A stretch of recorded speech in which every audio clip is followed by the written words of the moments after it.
सबसे बड़ा इशू है कि कोसी नदी नेपाल से आती है और कोसी नदी नेपाल से आती है। वहाँ नेपाल में हाई डैम बनना है। It is between two country.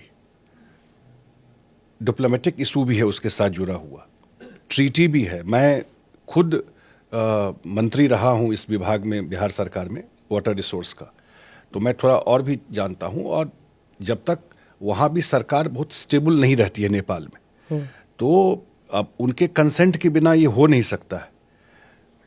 नीचे के एरिया में बन नहीं सकता, बनेगा वहीं पर जाकर के डैम। तो इसलिए जब तक वो सहमति नहीं होती है तो परमानेंट सॉल्यूशन तो वही है। तो वो तो इस बिटवीन टू कंट्री कोई रास्ता निकलेगा जब तक नेपाल की भी सहमति होगी। अगर ये कंट्री के अंदर होता तो चीज़ें हो गई रहती, जितना दिन से हम लोग लगे हैं।